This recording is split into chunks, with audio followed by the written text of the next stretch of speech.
No! He shouted as he reached for her body, lifeless.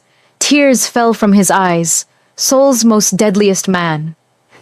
I'll avenge you, Obim. I swear to find and eat them alive whoever is behind this.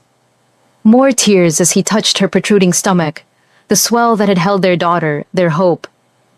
The crowd gathered around Namsan Tower pushed back as his men formed a perimeter, but nothing could shield Jinwoo Kang from this moment. Nothing could prepare the underworld's iron fist for the sight of his wife strung up like a warning, displayed for all of Seoul to witness his humiliation. The spray-painted words mocked him in both Korean and English. Know your place. Blood still dripped from her fingertips where she'd fought, where she'd clawed at her captors trying to protect their baby. Jinwoo's hands trembled as he cradled what remained of his entire world, his three-piece suit soaking in her blood, his carefully constructed empire crumbling around him. Police sirens wailed in the distance, but nobody dared approach. Even law enforcement knew better than to interrupt a dragon's grief. Boss, we need to move, his lieutenant Minho whispered, hand on his shoulder. The cameras, the witnesses, we need to... Leave me. Jinwoo's voice came out broken, barely human. All of you. Leave. Me. They obeyed. They always did, and Jinwoo knelt there in the center of Seoul, the man who'd built an empire on fear and respect, reduced to ashes by love's cruelest theft. He pressed his forehead against Amara's, whispering promises in Korean, in English, in the private language only they shared. Promises of blood, promises of vengeance, promises that would burn this city to the ground if that's what it took. If you want to see how far a man will go for love, how deep vengeance can cut, hit that subscribe button now because this story doesn't hold back. Drop a like if you're ready for this journey, and comment below what you'd do if someone took everything from you. Now, let's rewind and see how we got here, because Amara Davis wasn't just Jinwoo's wife. She was the light that found him in darkness. 6 months earlier, the community center in Itaewon buzzed with afternoon energy. Kids laughed, music played, and Amara Davis moved through it all like sunshine given human form. Her natural hair was pulled back in a colorful wrap, her sundress flowing as she demonstrated a dance move to a group of teenagers trying to follow along. She was 3 months pregnant then, barely showing, but glowing with a kind of joy that made everyone around her smile. Miss Amara, I can't get this step, 12-year-old Zuri complained, stumbling over her own feet. Girl, you're thinking too much, Amara laughed, that deep, genuine sound that could fill a room.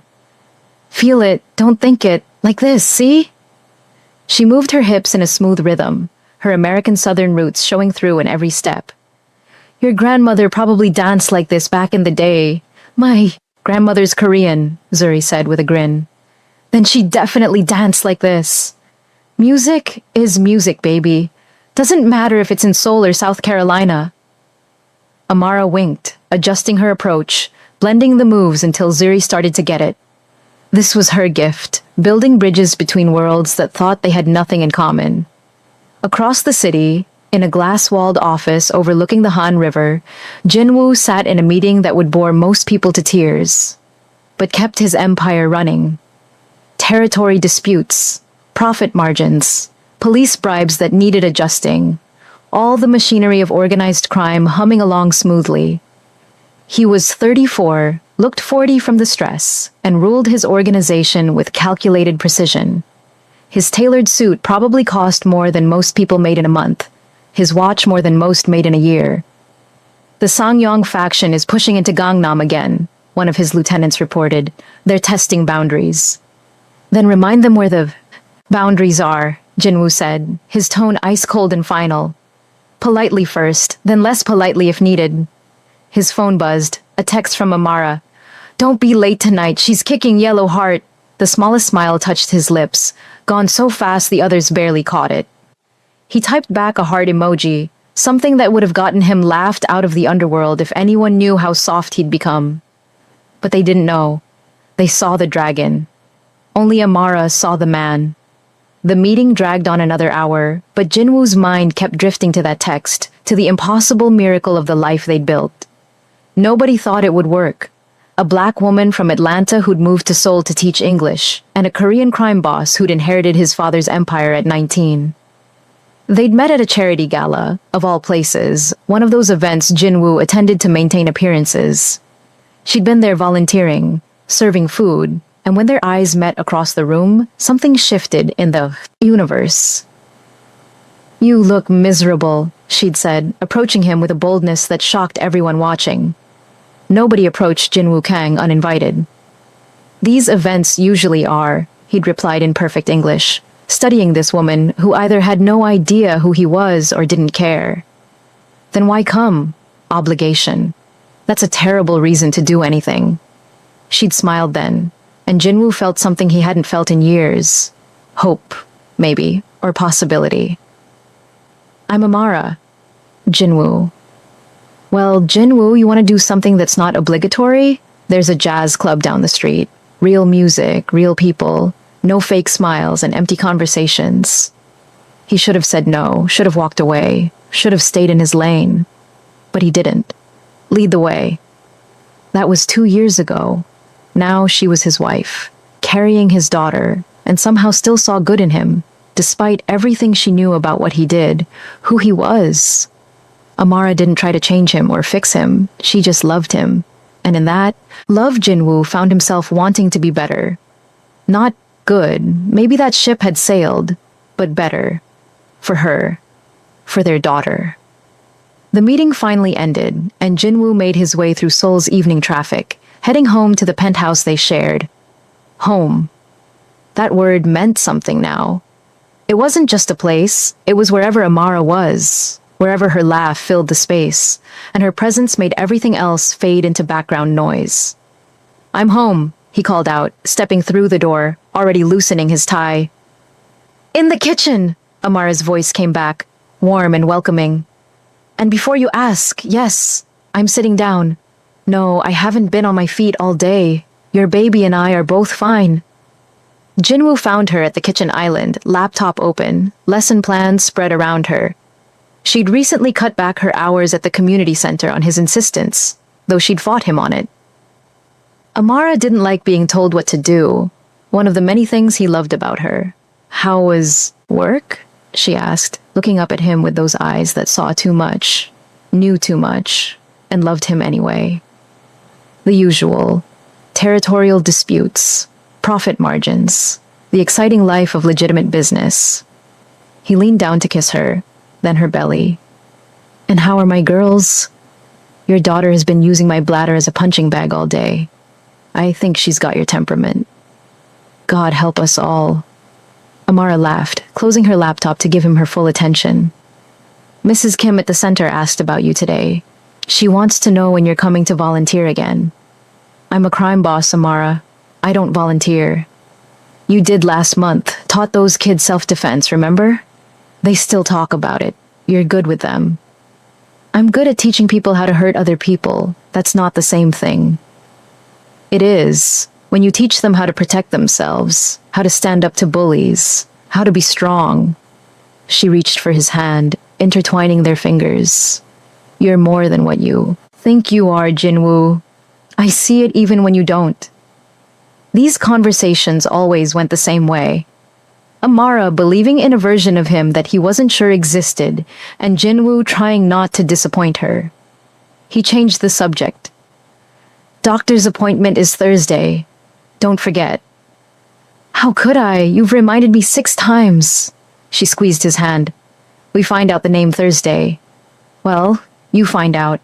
I already know. You peeked at the ultrasound. I have no idea what you're talking about. Her smile was pure mischief. But hypothetically, if I did peek, hypothetically I might have written her a letter. You know, for when she's older, about how her daddy tried so hard to be scary, but melted every time he felt her kick. Jinwoo felt his chest tighten. You're impossible.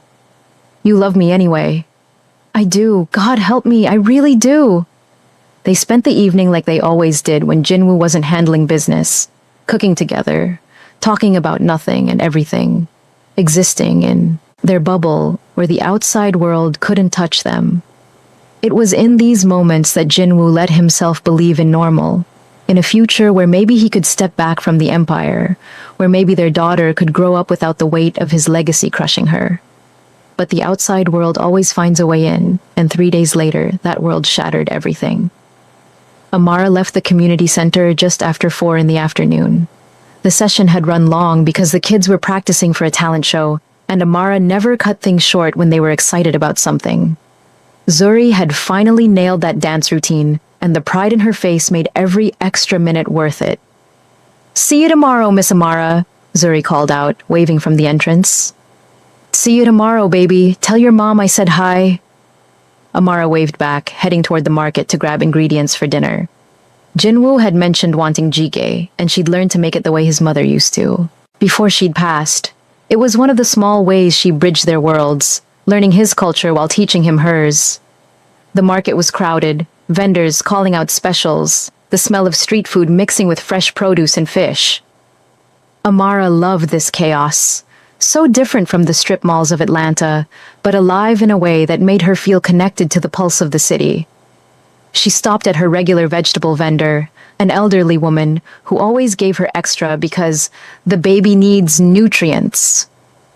"Mrs. Park, you're too kind," Amara protested as the woman added another bunch of greens to her bag. "Nonsense. You take care of our children at the center. We take care of you. That's how it works." Amara paid, chatted for a few more minutes about the upcoming talent show, then continued through the market. She didn't notice the van circling the block, didn't see the men tracking her movements, communicating through earpieces, coordinating. She was thinking about dinner, about the doctor's appointment tomorrow, about what color to paint the nursery. She was thinking about life, about hope, about the future growing inside her. The grab happened fast.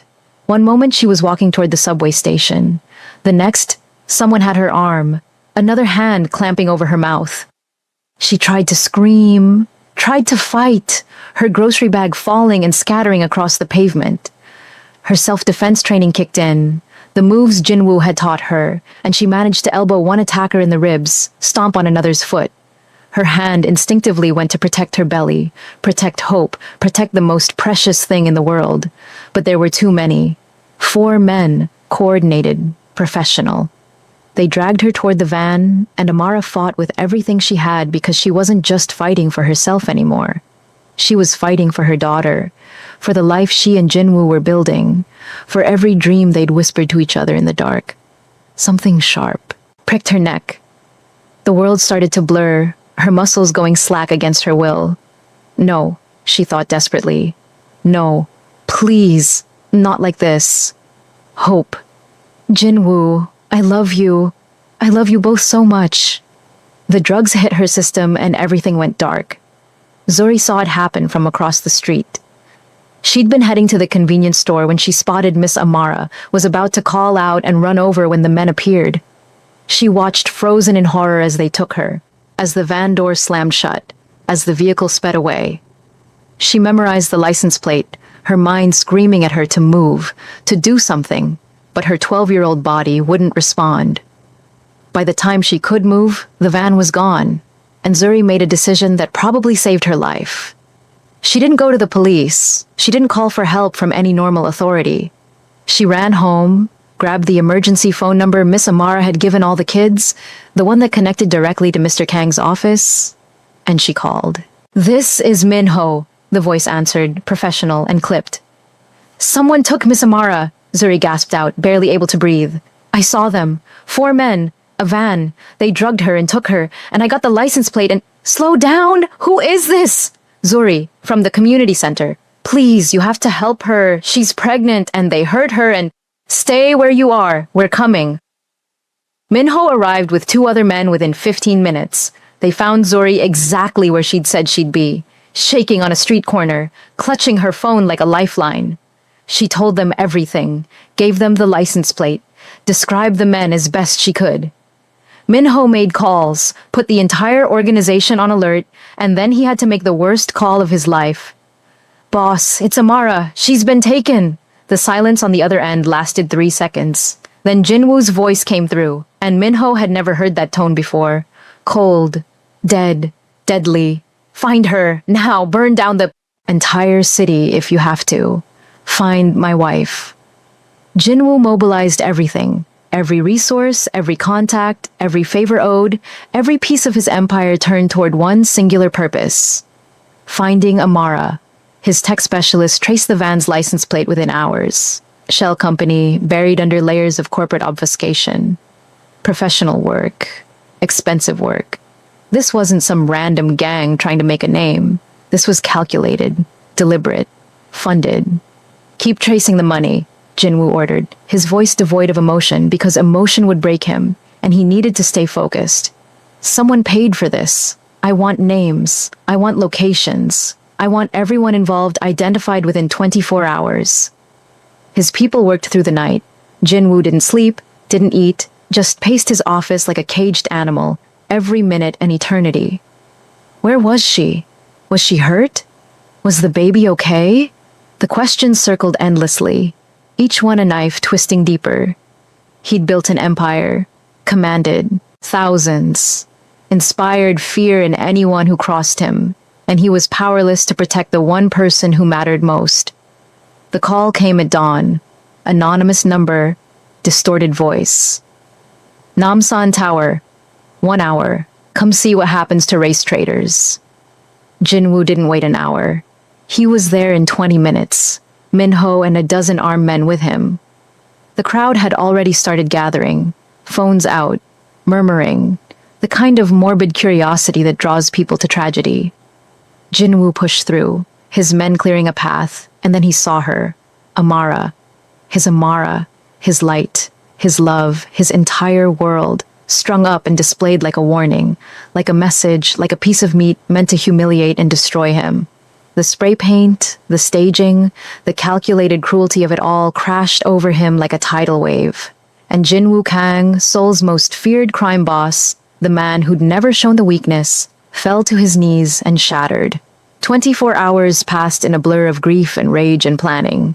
The funeral arrangements, the autopsy reports confirming what Jinwoo already knew in his bones, that Amara and Hope had both died, that he'd lost everything in one moment of calculated evil. His organization handled the logistics, while Jinwoo existed in a fog, moving through the motions, but not really present, not really alive. The funeral was split. His people held a traditional Korean ceremony, formal and restrained, incense and white chrysanthemums, and silent grief wrapped in cultural ritual. The suit Jinwoo wore felt like a costume. The condolences he accepted felt like mockery. The entire process felt like performance, when all he wanted was to scream. Amara's community held their own service the next day. Gospel music filled the church, the kind of joyous, painful celebration of life that her people knew how to do. People stood and testified about how Amara had touched their lives, changed their lives, brought light to dark places. They sang and cried and praised and mourned, and Jinwoo sat in the back row watching this outpouring of love for his wife, this community she'd built, this world she'd created that he was only peripherally part of. Gloria Davis, Amara's mother, found him after the service. She was a small woman with her daughter's eyes that now held nothing but accusation and unbearable pain. "She'd be alive if she'd never met you," Gloria said, her voice shaking with rage and grief. "My baby would be planning a nursery right now, not lying in the ground. You brought death to her, you and your world and your violence." Jinwoo had no defense because she was right. Everything she said was absolutely right. "I'm sorry," felt pathetic, inadequate, insulting. So he said nothing, just stood there, and absorbed every ounce of her pain because he deserved it. He deserved worse. "I hope your revenge destroys you," Gloria continued, tears streaming down her face. "I hope you find whoever did this, and I hope it costs you everything. Because that's what you cost me, everything." She walked away, and Jinwoo remained standing there, surrounded by people who'd loved Amara, who saw him as the reason she was gone. They weren't wrong. If she'd never met him, never fallen for a criminal, never entered his dangerous world, she'd be alive. She'd be teaching at the community center, planning for Hope's arrival, living the beautiful life she deserved. Instead, she was dead because she'd loved him, and that truth was more brutal than any punishment Gloria could wish on him. That night, alone at Amara's grave while rain poured down and the city slept, Jinwoo made his vow. He knelt in the mud, rain soaking through his clothes, and pressed his hand against the fresh headstone. I'll avenge you, Obim, both of you. I swear on everything I am. Everything I have, I will find them. I will make them suffer. I will make them regret the day they ever touched you. And I will not stop until every single person involved in taking you from me is dead. The rain mixed with his tears, and Jin Wukong, who hadn't cried since his father's funeral, who'd built an empire on being untouchable, shattered completely. He stayed there until dawn, whispering to his wife and daughter, making promises he intended to keep even if it killed him. Especially if it killed him. Because what was the point of living in a world without Amara? Without hope? Without the future they'd been building together? But the dead don't answer. The rain kept falling, and Jinwoo eventually stood, walked back to his car, and began the process of becoming the instrument of vengeance he'd promised to be. 3 days after the funeral, Zuri appeared at his compound. His guards tried to turn her away, but she pushed past them, desperate and terrified and demanding to see Mr. Kang. She'd been staying with her aunt since Amara's death, barely sleeping, jumping at every sound, consumed by fear and guilt and the weight of what she'd witnessed.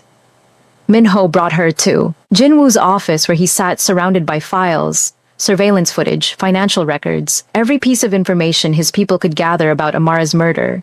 He looked like he'd aged 10 years in a week, his eyes hollow, his face gaunt, the vibrant man Amara had loved replaced by something cold and deadly. I saw them, Zuri said before anyone could speak. The ones who took Miss Amara. I have the license plate. I can identify the van. And yesterday someone tried to grab me too. A man followed me from school, tried to get me in a car. I ran, but they know I'm a witness and they're coming for me. Jinwoo looked at this child, this brave, terrified child who'd loved his wife, and something shifted in the fog of his grief. Amara would want Zuri protected, would want her safe, would never forgive him if he let anything happen to her. You'll stay here, Jinwoo said, his voice rough from disuse. Under my protection. You're safe now. Tell me everything you know.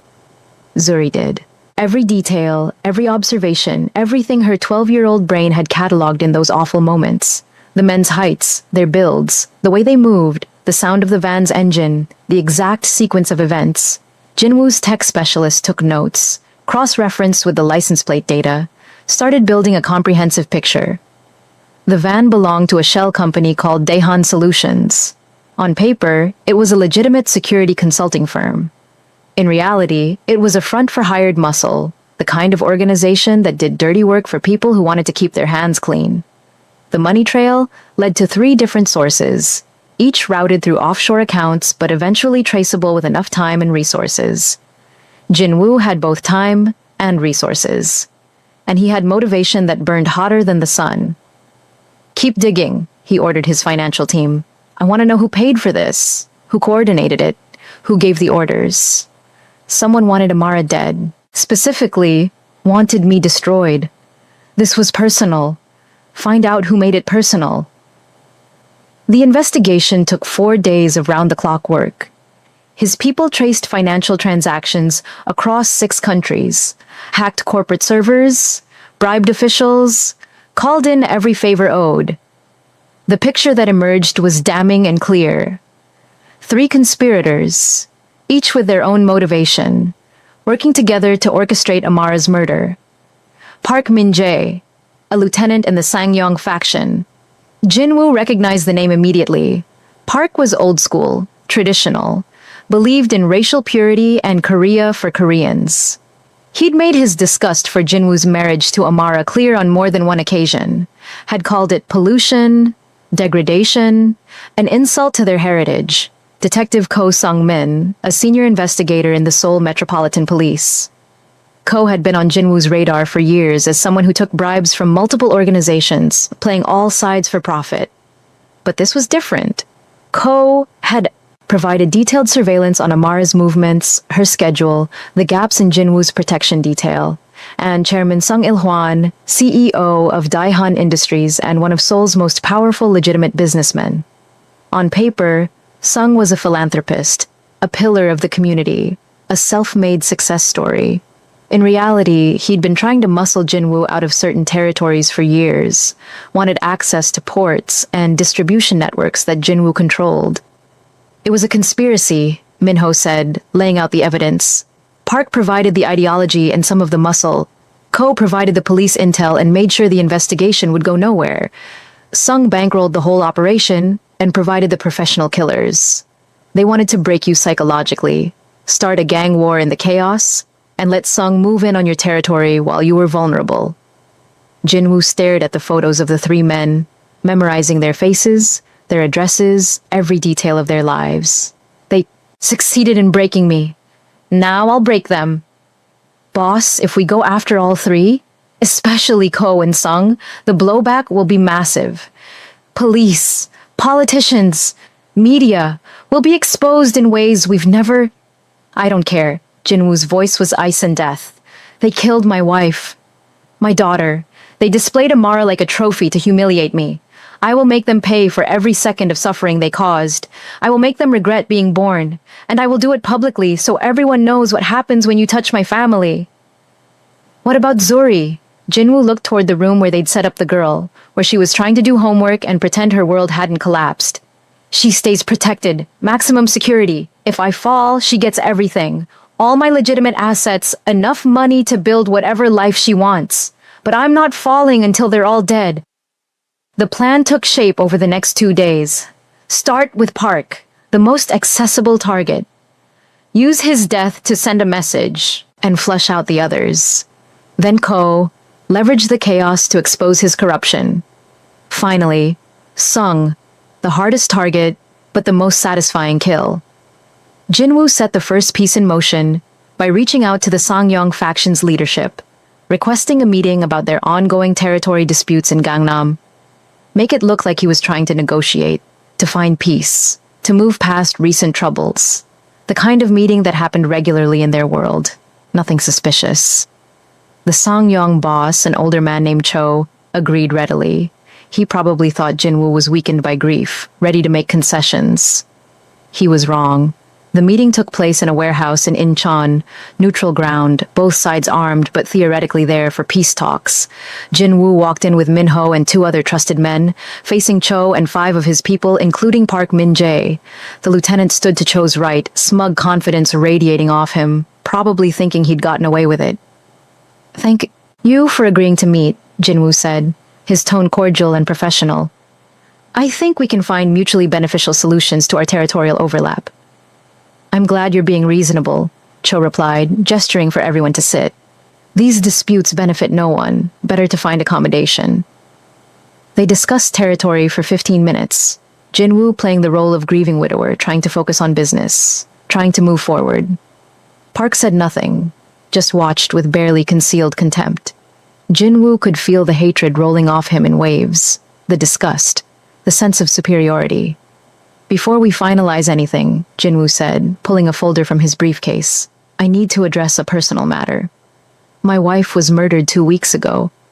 Perhaps you heard about it." The temperature in the room dropped 10 degrees. Hands moved subtly toward weapons. Cho nodded carefully. "A tragedy. You have our condolences." "Do I?" Jinwoo's gaze locked on Park. "Because I have evidence suggesting someone in your organization was directly involved in her murder." Cho's face went carefully blank. "That's a serious accusation." "It's a fact." Jinwoo opened the folder, spread documents across the table.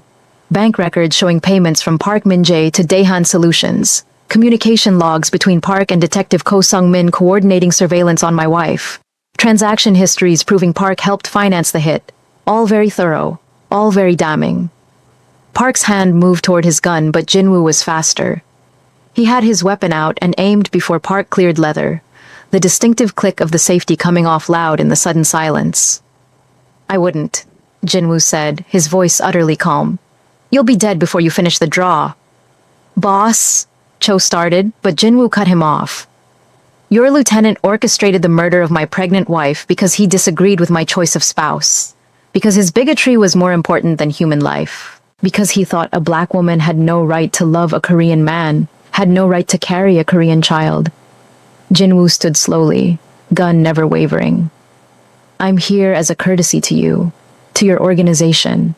I'm giving you a choice. Hand him over for justice or protect him and face the consequences. War with me, war with everything I can bring to bear. Your choice. The room held its breath. Jinwoo could see Cho calculating, weighing loyalty against survival, tradition against pragmatism.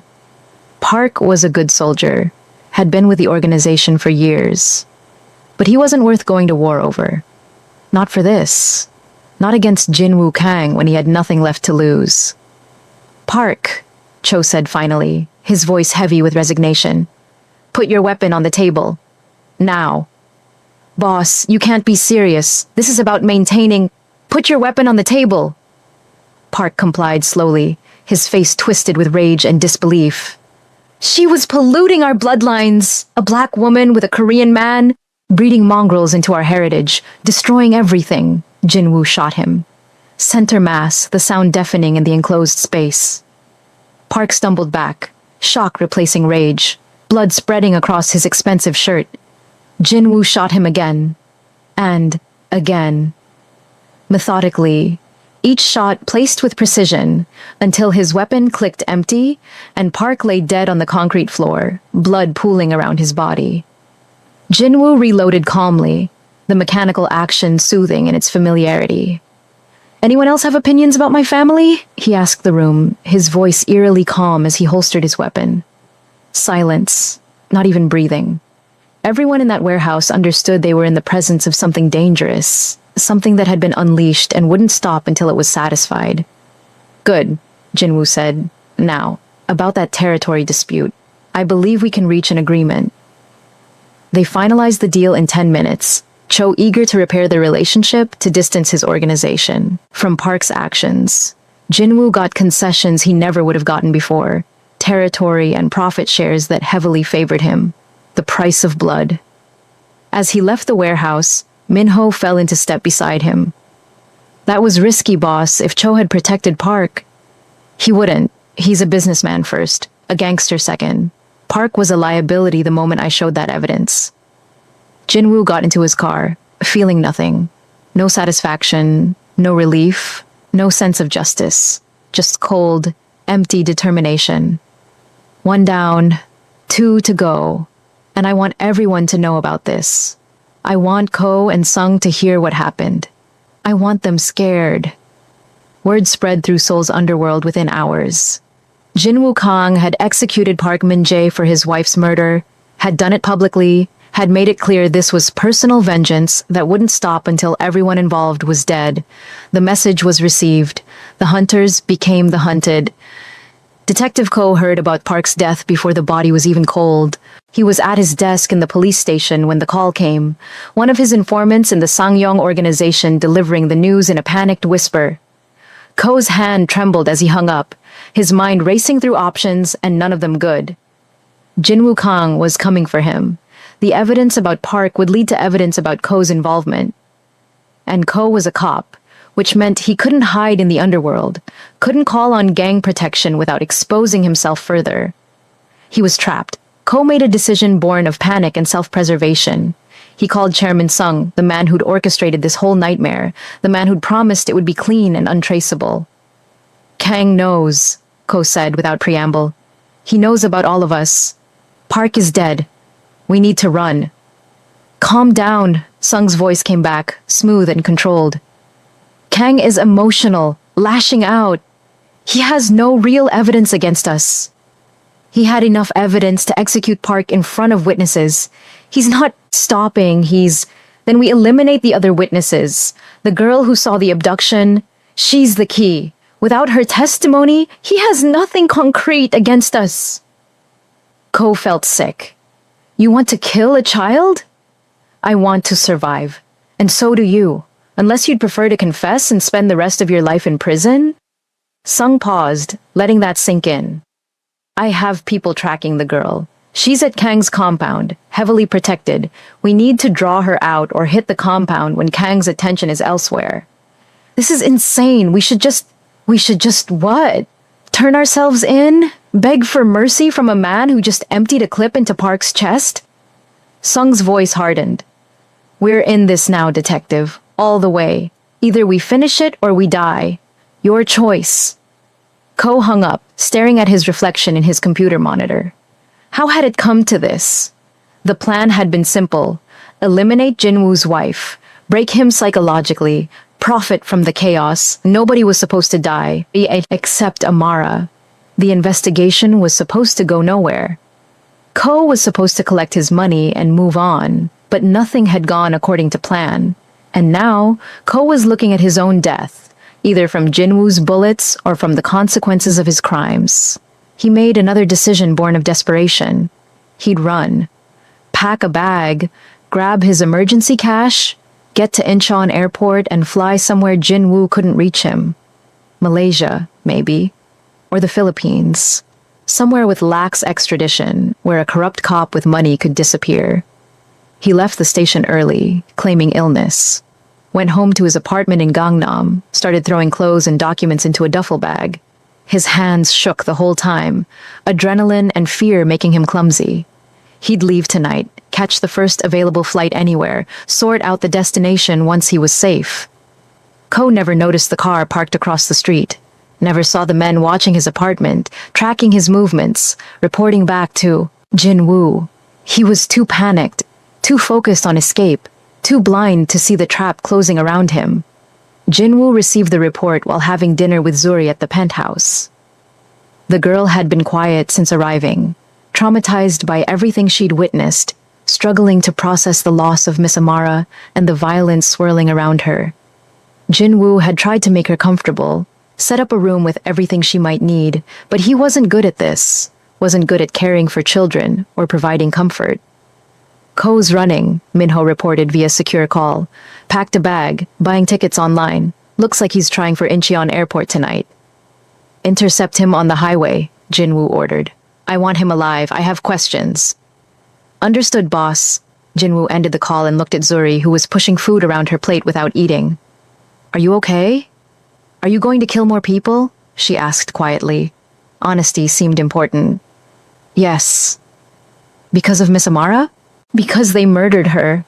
Because they took her from this world deliberately, cruelly.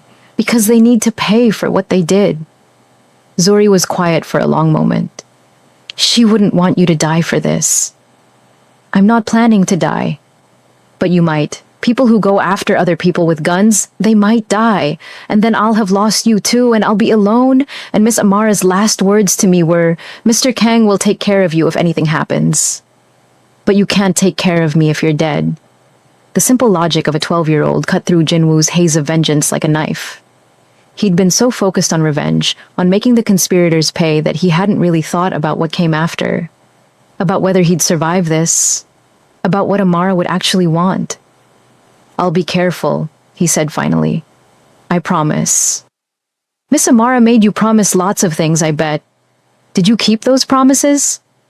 I tried. Then try to keep this one too. Don't die, because I need you. And she'd want you alive more than she'd want them dead.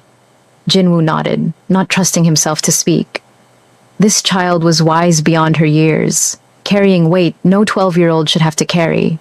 He owed her more than vengeance. He owed her a future. He owed her the protection Amara had believed he could provide. But first, he had to finish this. Jinwoo's team intercepted Ko on the Olympic Expressway heading toward Incheon. They made it look like a routine traffic stop initially. Unmarked car with police lights, the kind of thing Ko wouldn't immediately panic about. But when his window came down and he saw Minho's face instead of a cop, Ko tried to run.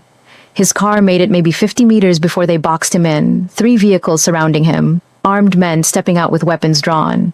Ko sat there gripping his steering wheel, knowing it was over, knowing Jinwoo Kang had found him. They brought him to a warehouse in Bushan, someplace far from prying eyes and surveillance, cameras. By the time Jinwoo arrived an hour later, Ko was tied to a chair in the center of an empty space, the kind of space that had seen violence before and would see it again. Detective Ko, Jinwoo said, pulling up a chair to sit across from him. We need to talk. You can't do this, Ko said, trying for authority, but his voice shook. I'm a police officer. You kill me, and every cop and soul will what? Come after me? They already want me, detective. This isn't new. Jinwoo leaned forward. But you're right about one thing. I'm not going to kill you. Not yet. First, I'm going to ask you questions. You're going to answer those questions completely and honestly. And then, depending on those answers, I'll decide how you die. I didn't kill anyone. I just provided some information. I didn't.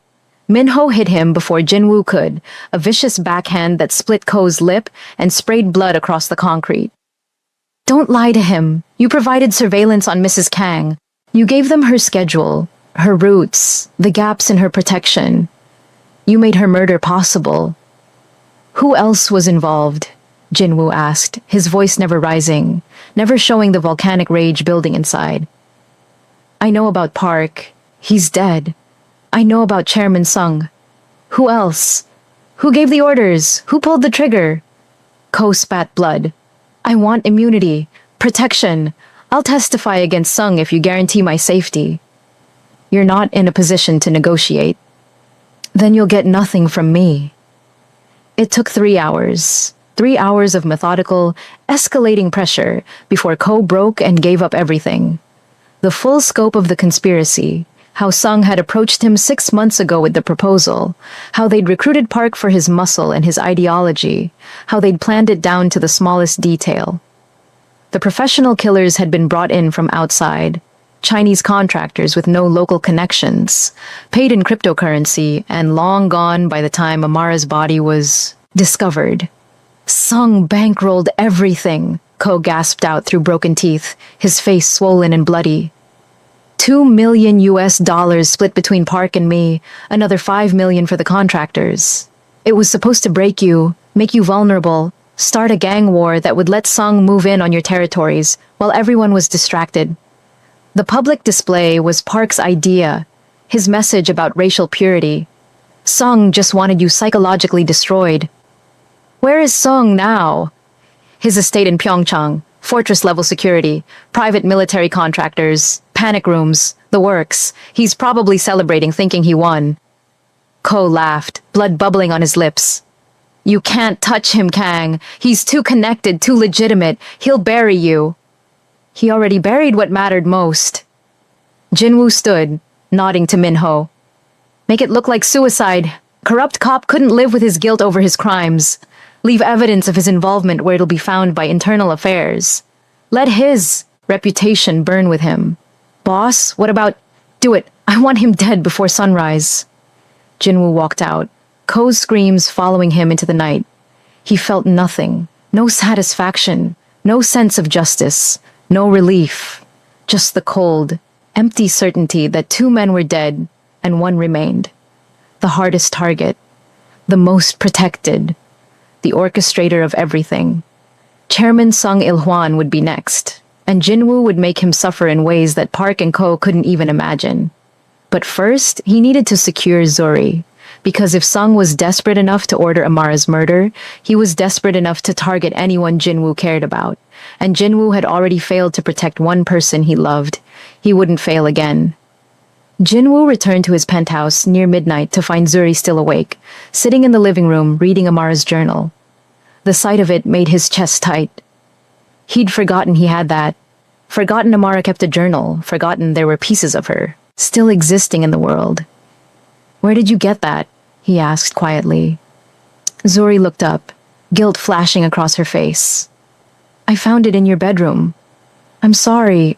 I shouldn't have gone through your stuff, but I missed her so much, and I wanted to hear her voice again, and... It's okay, you can read it. Jinwoo sat down heavily, exhaustion finally catching up to him. What does it say? Lots of things, about you mostly, about how much she loved you, about the baby. Zuri's eyes filled with tears. She was so happy, Mr. Kang. She wrote about your future together, about teaching Hope to dance, about watching you be a dad.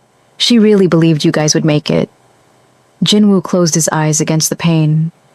Can you read me something? Anything, I want to hear her words. Zuri flipped through pages, found an entry from a few weeks before Amara's death. Okay. This one's from last month. She writes, Jinwoo asked me today what I wanted for our anniversary. I told him I just wanted him. All of him. Not the crime boss, Not the businessman, not the empire. Just the man who makes me coffee in the morning and rubs my feet at night and talks to our daughter through my belly. He said that's the only version of himself worth having. I think he's starting to believe it, starting to see himself the way I see him. God, I love this man. Even when he scares me, even when I know what he does in the dark, I love him because I also know what he does in the light. The volunteer work he won't take credit for. The kids at the center who look up to him. The way he's trying so hard to be better for our daughter. That's the man I married. That's the man who's going to be an amazing father. Jinwoo's hands clenched into fists, his whole body shaking with suppressed grief. Amara had seen something in him worth loving, worth believing in. And now she was gone because of his world, his enemies, his failures. I'm going after the last one tomorrow, he said quietly. Chairman Sung, he's the one who paid for everything, who orchestrated it all. And then what? And then it's finished. Justice is served. He stopped, not sure how to finish that sentence. Move on? There was no moving on. Find peace? There would never be peace. I don't know. Miss Amara knew, Zuri said, flipping more pages. She wrote about it here. Look. She held out the journal, pointing to an entry from 2 months before the murder. Jinwoo took it, read in Amara's familiar handwriting. I've been thinking about what happens if my pregnancy complications get worse, or if something happens to me. Jinwoo would destroy himself with vengeance. I know him. He'd burn the world down for me. So I'm writing this now, while I'm healthy and happy, so he knows what I really want. If something happens to me, don't let revenge consume you. Don't throw away your life for mine. Live. Live loudly, boldly, beautifully. Raise our daughter if she survives. Protect the people I love. Build something good with the power you have. That's how you honor me. Not through death, but through life. Not through destruction, but through creation. Be the man I know you can be. That's my real wish. That's what I want more than anything. Jinwoo read it 3 times, each word hitting like a physical blow. Amara had known, had understood him well enough to know he'd seek revenge, and she'd tried to guide him toward something better even from beyond the grave. She was really smart, Zuri said softly. Knew you better than you know yourself, I think. She did. Jinwoo closed the journal carefully, reverently. Go to bed, Zuri. Tomorrow's going to be a long day. Are you going to listen to what she wrote? I'm going to finish what I started. But maybe I'll try to finish it her way. Not just revenge. Something more. Zuri nodded and headed to her room, leaving Jinwoo alone with Amara's words and the impossible weight of trying to honor a dead woman's wishes while his soul screamed for vengeance. He stayed up all night reading the journal cover to cover, immersing himself in Amara's voice, her thoughts, her love. By morning, he'd made a decision. He'd go after Sung. He'd make him pay. But he wouldn't die doing it. Wouldn't throw himself away on a suicide mission. Because Amara was right. Hope's name needed to mean something. And it wouldn't mean anything if Jinwoo died before building the future Amara had envisioned. The assault on Chairman Sung's Pyeongchang estate required 2 days of planning. Jinwoo pulled his best people, studied the security systems, identified vulnerabilities, prepared for every contingency. Sung's compound was indeed a fortress. 15-foot walls, armed guards on rotation, security cameras covering every angle, panic rooms, direct lines to private military contractors. But every fortress had weaknesses. And Jinwoo had the resources and motivation to find them. The east wall has a blind spot where the cameras overlap, his tech specialist explained, pointing to the blueprints. 3 seconds, maybe 4, where someone could go over without being seen. If we create a distraction on the west side... Explosives, Minho suggested. Loud, flashy, draws all attention while the real team breaches from the east. Jinwoo nodded. 20 men. Volunteers only. Everyone needs to understand this is high risk. Possibly one way. I'm not ordering anyone to die for my personal vendetta. Every single person in his organization volunteered. They'd loved Mrs. Kang too in their way, respected her, mourned her loss, and they were loyal to Jinwoo unto death. He selected his team carefully. The best shooters, the most experienced fighters, people who'd been with him for years and knew how he operated. Minho would lead the assault team while Jinwoo went directly for Sung. Surgical strike, in and out, minimal casualties if possible. The night before the operation, Jinwoo sat down with Zuri one final time. "If I don't come back," he started, but she cut him off.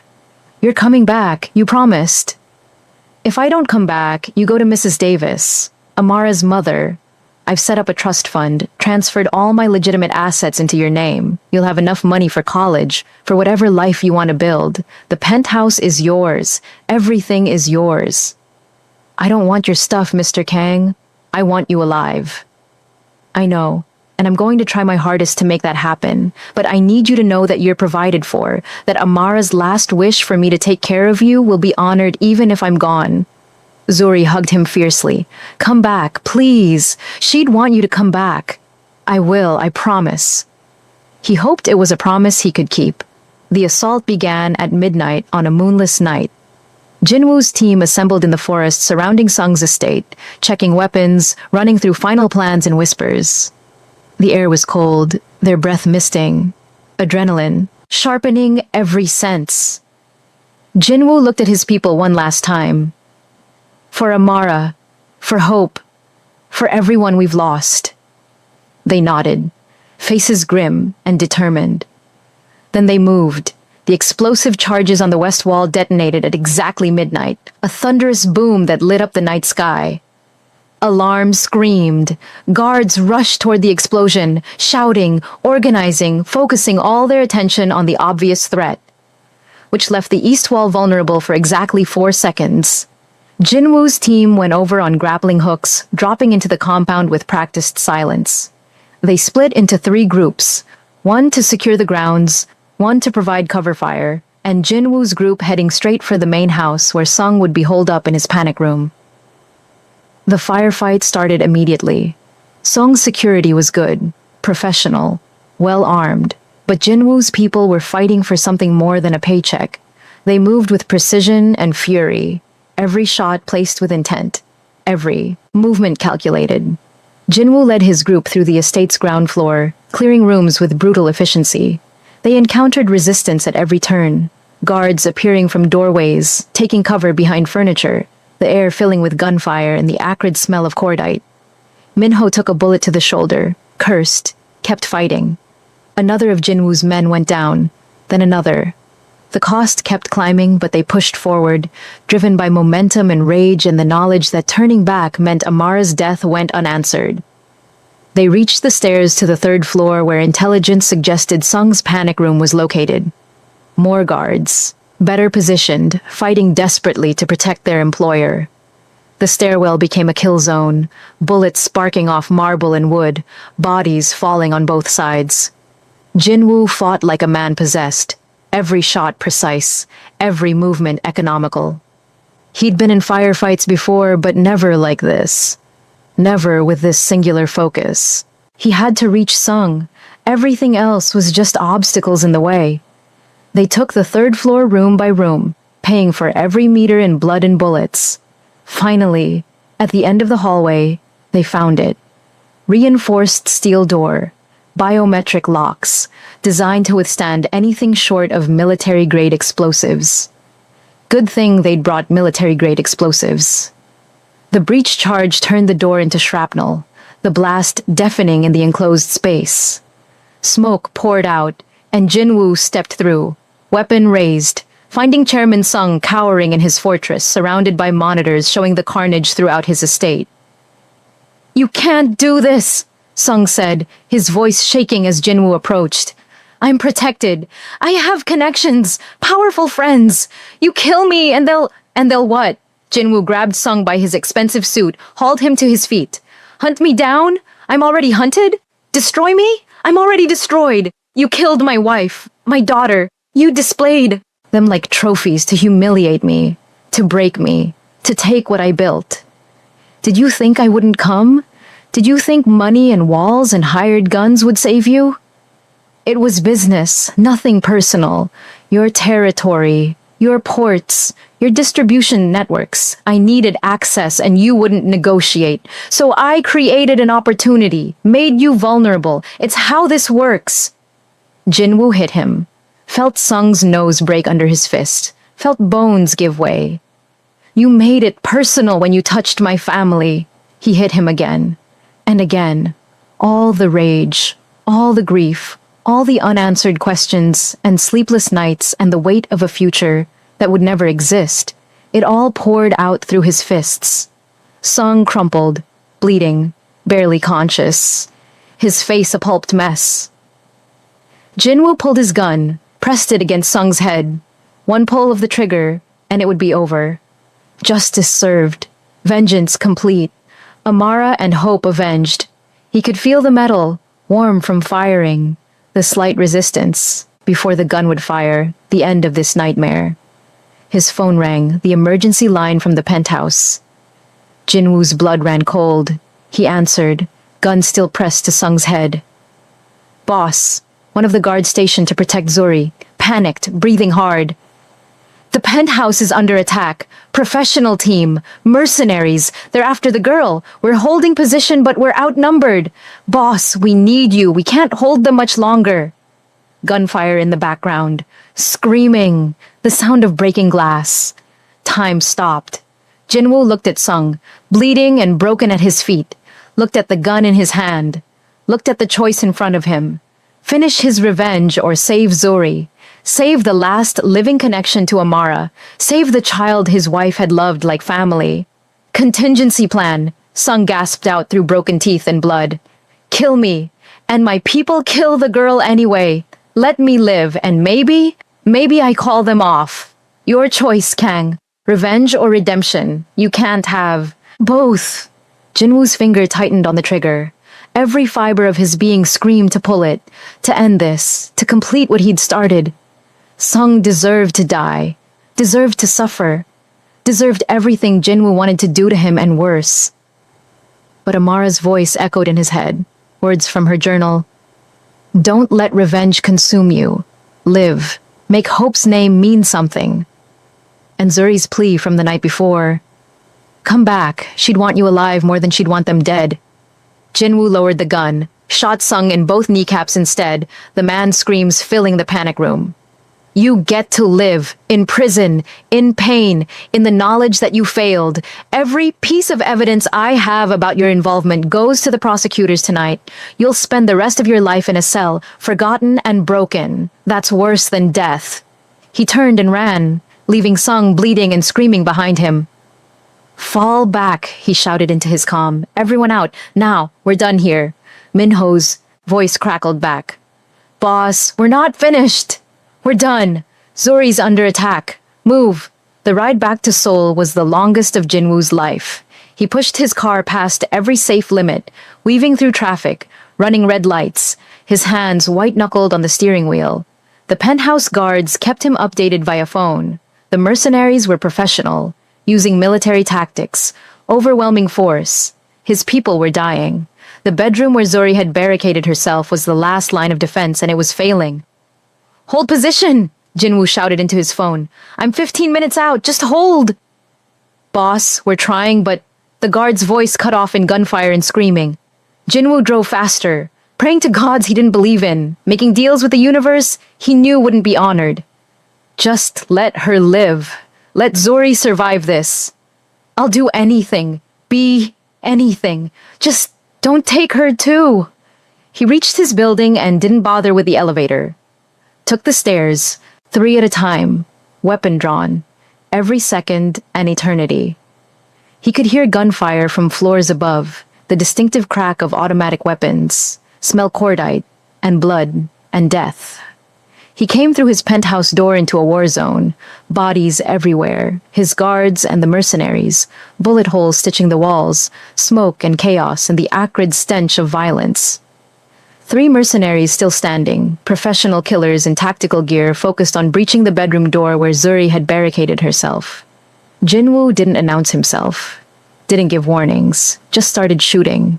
caught the first mercenary in the back, dropped him before he could turn. The second spun and returned fire, rounds punching through the wall inches from Jinwoo's head, drywall exploding in white powder.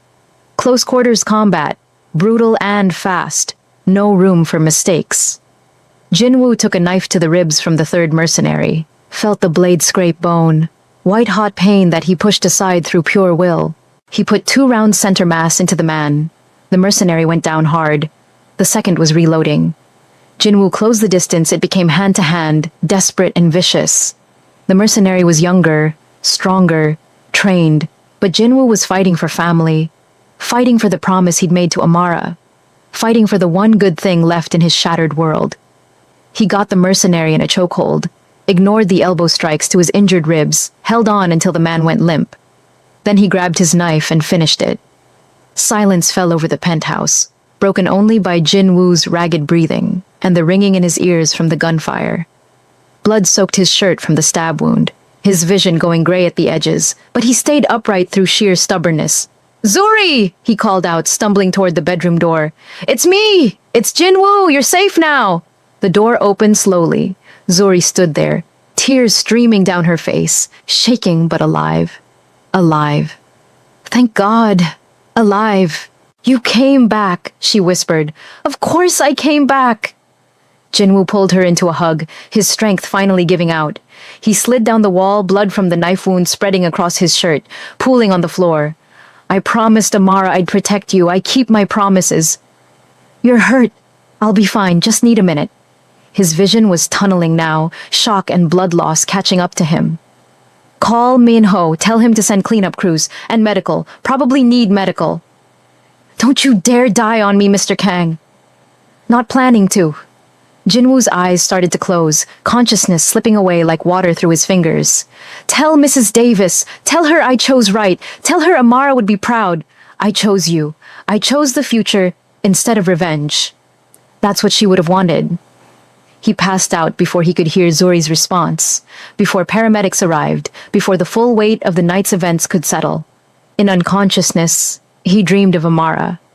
She was holding Hope, their daughter, with Amara's eyes and his cheekbones, both of them smiling at him with impossible love. "You did good," Dream Amara said, her voice warm and proud. "You chose right. I'm so proud of you."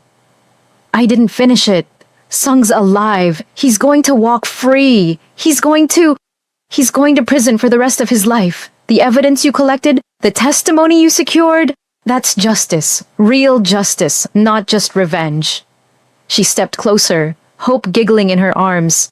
"We can't stay, my love, but we're okay. We're together, and we're waiting for you whenever you're ready. Take your time. Live a full life. Make it mean something. Make Hope's name mean something. I love you. I miss you so much." "I know. And I love you. Always and forever." Dream Amara leaned down, kissed his forehead, and Jinwoo felt peace for the first time since her death. "Live well, Jinwoo. That's how you honor us. Not through death, but through life." Jinwoo woke 3 days later in a private hospital room, his torso wrapped in bandages, tubes running into his arms, machines beeping steadily. Minho sat in a chair beside the bed, looking exhausted, but alive. "Boss," Minho said, relief flooding his face. "Welcome back. You've been out for 72 hours. Doctors said you lost a lot of blood. The knife came close to puncturing your lung, but you're going to be fine." "Zuri?" "Safe, with her aunt in a secure location, surrounded by enough guards to protect the president. She visited you every day, asking when you'd wake up, reading to you from Mrs. Kang's journal." Jinwoo closed his eyes, letting the relief wash over him. Zuri was alive. He'd kept his promise. "And Sung? In custody, the evidence you compiled, the testimony from Ko before he died, the financial records, all of it went to the prosecutors. Sung is looking at 14 counts, including conspiracy to commit murder, racketeering, corruption, the works. Life in prison minimum, possibly death. Penalty: his empire is being dismantled as we speak. Assets seized, connections exposed, reputation destroyed. Park? Dead, as you know. His faction of the Sangyong organization collapsed after his execution. Our agreement with Cho is holding. Ko, officially a suicide, left a detailed confession before hanging himself. Very tragic. Internal Affairs is tearing apart his department, finding corruption everywhere they look. Dozens of cops are going down with him. Jinwoo nodded slowly, processing all of it. The conspiracy was dismantled. Justice, real justice had been served. And he was alive to see it. Alive to honor Amara's wishes. Alive to protect Zuri and build the future his wife had believed in. There's someone here to see you, Minho said quietly. Mrs. Davis. Zuri called her, told her what happened. She's been waiting. Jinwoo's chest tightened. Send her in. Gloria Davis entered the room slowly, grief and uncertainty written across her face. She studied Jinwoo for a long moment, this man who'd loved her daughter, who'd gotten her daughter killed, who'd avenged her daughter and nearly died in the process. Zuri told me what happened, Gloria said finally, sitting down in the chair Minho had vacated. How you went after the last conspirator, how you chose to save her instead of finishing your revenge, how you protected her like Amara asked you to. It's what she would have wanted.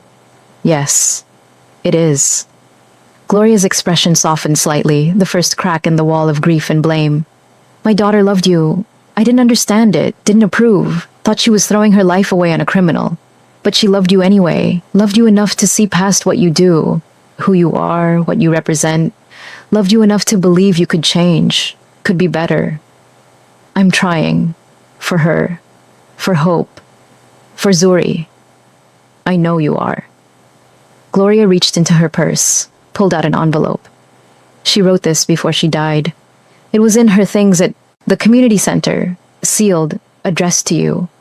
I've been holding on to it, wasn't sure if you deserved to read it. But after what Zuri told me, after seeing you choose that child over your revenge, I think maybe you do deserve it.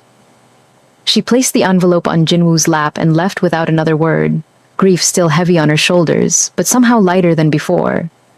Jinwoo opened the envelope with shaking hands, his heart pounding as he unfolded the letter inside. Amara's handwriting, her voice reaching across death one final time.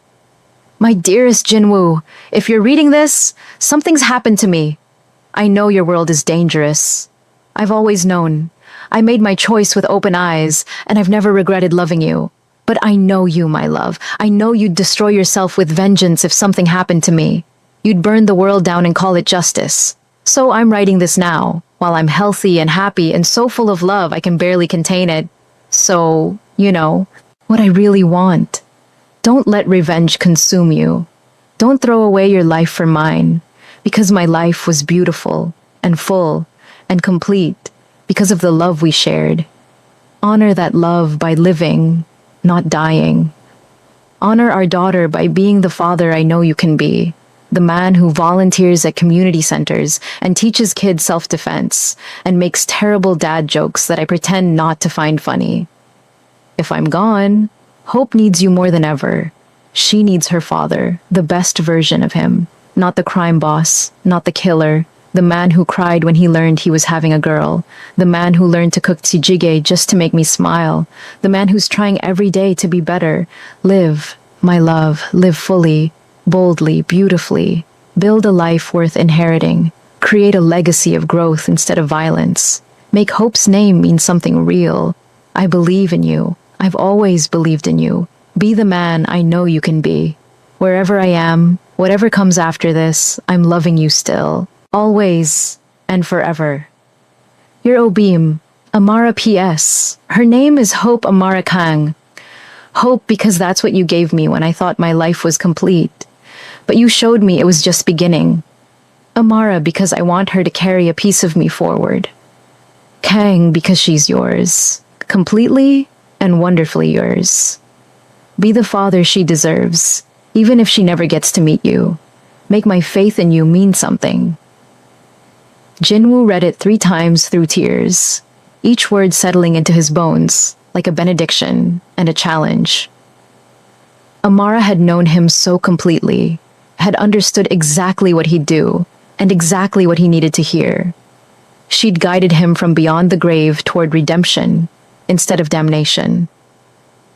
He folded the letter carefully, held it against his chest, and made a vow. Not a vow of vengeance this time, a vow of life, of growth, of becoming the man Amara had believed he could be. 6 months passed. Chairman Sung was convicted on 14 counts and sentenced to life in prison, without possibility of parole. His vast empire was dismantled, his assets seized, his name forever synonymous with corruption and murder. He'd spend the rest of his days in a cell, forgotten and broken, exactly as Jinwoo had promised. Park Min-jae was dead and largely forgotten, a cautionary tale about the costs of bigotry and violence. Detective Ko's death had sparked massive reforms in the Seoul Police Department, dozens of corrupt officers exposed and arrested, the whole system shaken and rebuilt. Jinwoo stepped back from active leadership of his criminal organization. Not completely, not all at once, but gradually, transferring power to Minho and other trusted lieutenants, while he rebuilt his life around Amara's final wishes. He established the Hope Foundation, dedicated to supporting at-risk youth in Seoul, providing education, mentorship, and opportunities for kids from all backgrounds, regardless of race or class. The community center where Amara had volunteered became the foundation's headquarters. Jinwoo funded renovations, hired staff, created programs for everything from art to athletics to academic tutoring. He showed up every week to volunteer, teaching self-defense classes, mentoring kids who reminded him of himself at that age, angry and lost, and needing someone to believe in them. Zuri became a regular fixture in his life. She'd moved in with her aunt, but spent weekends at Jinwoo's new apartment, a modest place without the bloodstains and trauma of the penthouse. They'd developed an unlikely bond, this grieving crime boss and the 12-year-old girl who'd lost her mentor. He taught her Korean, self-defense, how to navigate a world that wouldn't always be kind to her. She taught him how to smile again, how to find joy in small moments, how to honor Amara's memory by living instead of just surviving. On the 1-year anniversary of Amara's death, Jinwoo and Zuri visited the cemetery together, 2 graves side by side, fresh flowers at each, the morning sun casting long shadows across the manicured grass. "I miss her every single day," Zuri said quietly, holding Jinwoo's hand. "Does it get easier?" "No, but you learn to carry it differently." Jinwoo knelt down, placed a letter at Amara's headstone next to the flowers. "You learn to let love be stronger than grief." "What did you write?" "A promise that I'm trying every day to be the man she believed in, that I'm building something she'd be proud of, that Hope's name means something because of the life I'm living, not the life I left behind." He stood, looking at his wife's name carved in stone, at his daughter's smaller marker beside it. "And that I love her. Still. Always. Forever." They stood there in comfortable silence as the sun climbed higher, warming their faces. 2 survivors learning to live with loss, learning to honor memory through action instead of rage, learning that love doesn't end with death but transforms into something else, something that can guide and heal and make broken people whole again. "She would have liked this," Zuri said, gesturing to the peaceful morning, the flowers, the quiet companionship. "Miss Amara always said the best revenge is living well." She was right about that. She was right about a lot of things. "Are you happy? I mean, not happy exactly, that's not the right word. But are you okay?" Jinwoo considered the question honestly. Was he okay? No. Would he ever be completely okay? Probably not. The loss of Amara and Hope had carved a permanent hole in his soul, a wound that would never fully heal. But he was here. He was trying. He was honoring their memory by building instead of destroying, by protecting instead of hurting, by choosing love over hate every single day. "I'm getting there," he said finally. "One day at a time. Some days are harder than others, but I'm trying. That's all she ever asked of me, to try. Then she'd be proud. I'm proud. And I think Hope would be proud too if she could see you." They walked back through the cemetery together as the morning stretched into afternoon, the city waking up around them, millions of lives intersecting and diverging. Behind them, Amara and Hope rested in peace, their legacy alive in every choice Jinwoo made, every life the Hope Foundation touched, Every moment he chose to be better instead of bitter. The revenge was finished. The conspirators had been brought to justice through legal means, their crimes exposed, their lives destroyed in ways more permanent than any bullet could achieve. And Jinwoo had survived, had chosen to survive, had honored Amara's final wish by living instead of dying. But more than that, he'd chosen to make living mean something. The Hope Foundation expanded over the following months, opening branches in other cities, helping thousands of kids who needed someone to believe in them. Jinwoo reduced his criminal activities to almost nothing, legitimizing his remaining businesses, using his wealth and connections for good instead of just profit. Zuri flourished under his protection and mentorship. She excelled in school, made friends, slowly healed from the trauma of witnessing Amara's abduction. She still had nightmares, still carried scars, but she was building a life worth living. On her 13th birthday, Jinwoo officially became her legal guardian, a process that required calling in favors and bending some rules, but one that felt right. "Does this mean I call you Dad now?" Zuri asked, teasing but with genuine curiosity underneath. "You can call me whatever you're comfortable with. Mr. Kang, Jinwoo, Dad if you want. I'm just honored to be part of your life." Miss Amara would have liked this. You taking care of me. Her two favorite people becoming family. She's probably watching, rolling her eyes at how long it took us to figure it out. They laughed together, and in that moment, Jinwoo felt something he hadn't felt in a year. Not happiness exactly, but close. Peace, maybe. Or the beginning of it. If this story moved you, if Jinwoo's journey from vengeance to redemption resonated with your own struggles with loss and healing, take a moment to subscribe. Hit that like button if you believe broken people can choose to heal instead of hurt. Drop a comment about someone you've lost, someone you're honoring, someone who made you want to be better. Because that's what stories like this are for. Reminding us that even in our darkest moments, even when revenge seems like the only answer, love gives us another choice. 2 years after Amara's death, the Hope Foundation hosted its first annual gala, a fundraiser to expand their programs, black tie event at a 5-star hotel, the kind of gathering that Jinwoo used to attend for appearances, but now genuinely cared about. Zuri was there, 15 now and poised beyond her years, helping coordinate the youth performers who'd showcase what the foundation had taught them.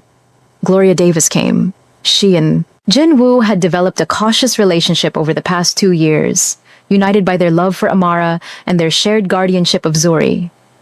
They'd never be close, the wound of blame and grief too deep for that, but they'd found a way to coexist, to support each other in honoring Amara's memory. She would have loved this, Gloria said, watching kids from all over Seoul perform dance routines, spoken word poetry, taekwondo demonstrations, all of it funded by the foundation Amara had inspired. "My baby always dreamed of building bridges between communities. You're doing that. You're making her dream real." "We're making it real," Jinwoo corrected gently. "You, me, Zuri, everyone who loved her. This is all of us honoring who she was." The gala raised $2 million, enough to open 3 new community centers, fund scholarships for 100 kids, expand their mentorship programs across all of Seoul. Jinwoo stood on stage accepting applause and accolades, but his mind was on Amara, on the woman who'd seen potential in a crime boss, who'd believed love could transform even the darkest souls. "This foundation exists because of one woman's belief that people can change," Jinwoo said in his speech, his voice steady despite the emotion threatening to choke him. "Amara Davis Kang saw good in me when I couldn't see it in myself.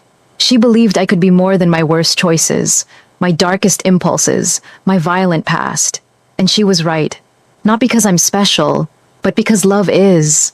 Love transforms, love redeems, love creates futures that seemed impossible." He paused, looking out at the crowd of donors and supporters and kids who'd been helped by the foundation. "My wife and daughter were taken from me 2 years ago by people who believed hate was stronger than love, that violence was the answer to their problems, that some lives mattered less than others. They were wrong. This foundation is proof they were wrong. Every kid we help, every bridge we build, every moment we choose compassion over cruelty. That's proof love wins. That's how we honor Amara and Hope, by living the values they represented. The applause was thunderous. Zuri was crying in the front row, proud and emotional. Gloria dabbed at her eyes with a handkerchief. And Jinwoo felt Amara's presence like a warm hand on his shoulder, her approval washing over him like benediction. After the gala, after the crowds dispersed and the venue emptied, Jinwoo drove to the cemetery. It was late, past midnight, the city quiet around him.